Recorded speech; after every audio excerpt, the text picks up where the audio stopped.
Thank you very much, Lou and colleagues. I have had a delightful day. I've really enjoyed it all. Thank you, everybody.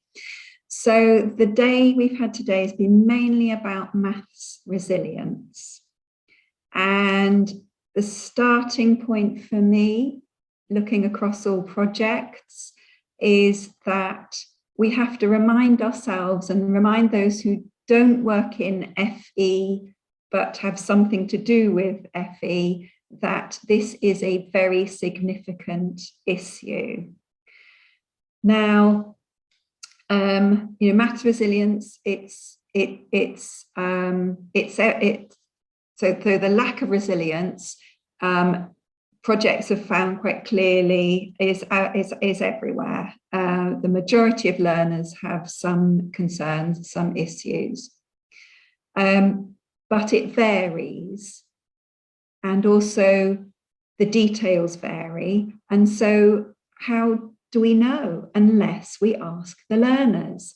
And the projects have consistently asked the learners, stop, pause a minute, pause your delivery of the content is a message I got, and say, how are you finding it?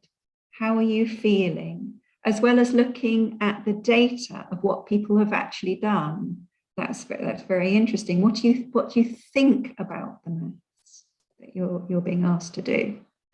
And only then are people able to formulate something that's right for their learners, an intervention that is suitable. Now, how are people doing this? Well, clearly people were doing it through very accessible surveys.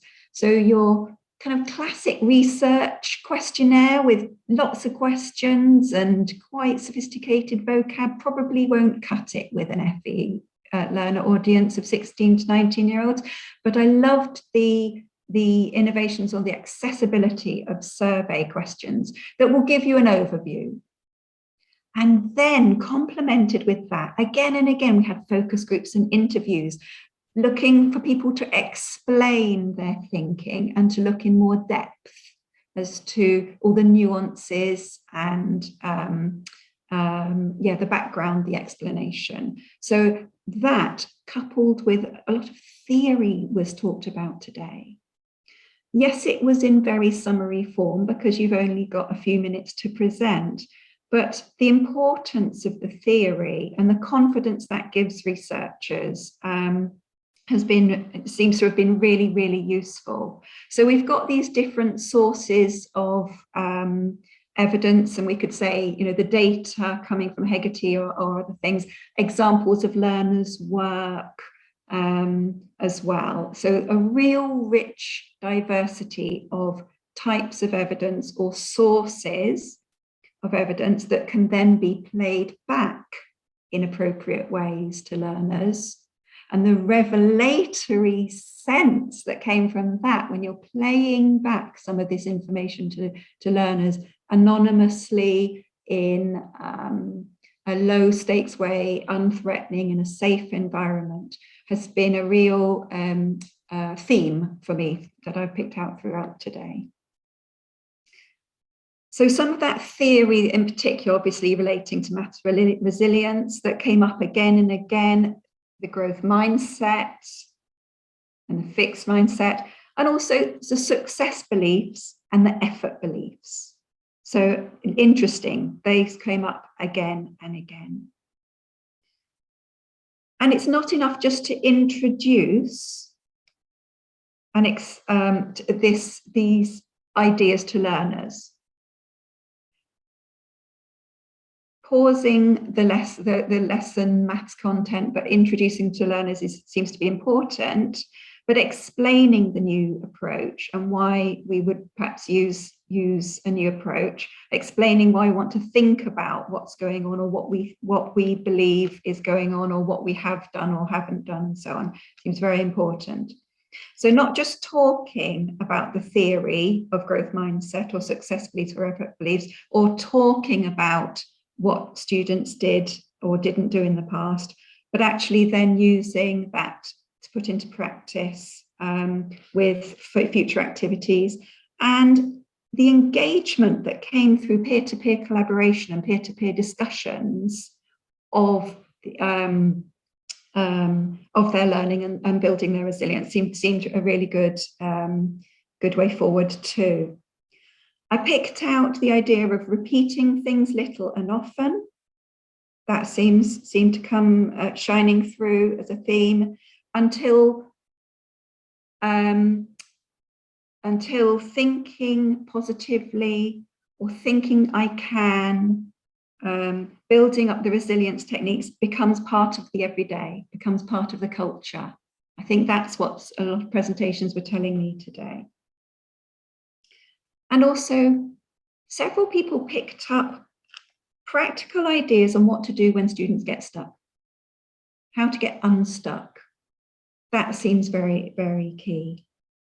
Now, behind all of this, and I just alluded to it briefly there, learners won't be able to speak. They won't come forward in honest ways if they don't feel relaxed, if they don't feel comfy with the environment, if they are not feeling that, if they're feeling that there's this power relationship there. And so going right back to Julie and other colleagues as well, thinking about things like positive thinking posters, or humour, or saying hi when you walk past in the corridor, or just getting people to feel relaxed and then approachable.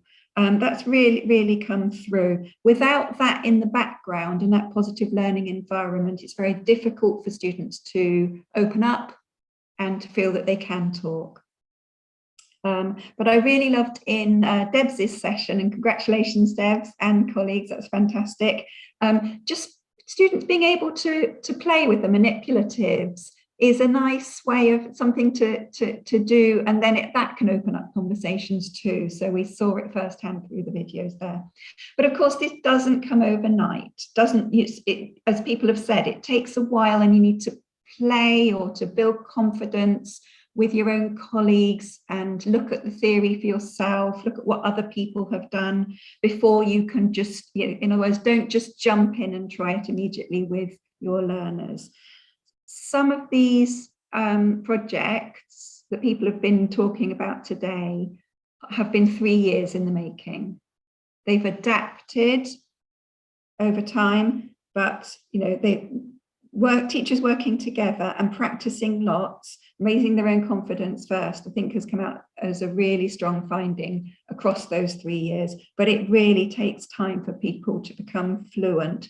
And the way people got into it in the first place, making small changes to their practice, was just bite off a small thing, focus on one tiny thing that they felt that they could change.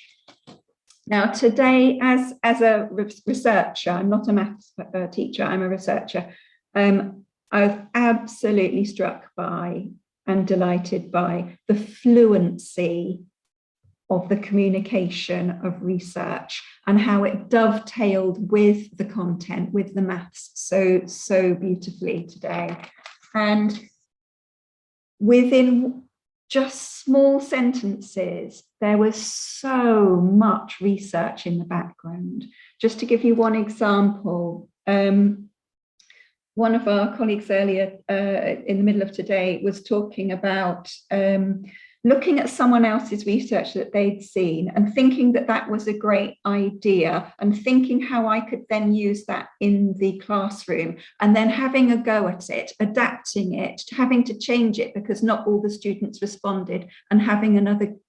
There's a massive amount of reflective thinking and professional practice and curiosity and wanting to improve and impact upon learners just in what was 1 or 2 simple sentences. And that sort of thing happened again and again and again today. So I'm going to go back over the videos and enjoy playing them back, because I know I missed a lot of detail and there was so much compressed into your 15-minute nuggets today. So I hope everyone enjoyed it as much as I did. Congratulations, everyone. And I'm going to pass back to Lou.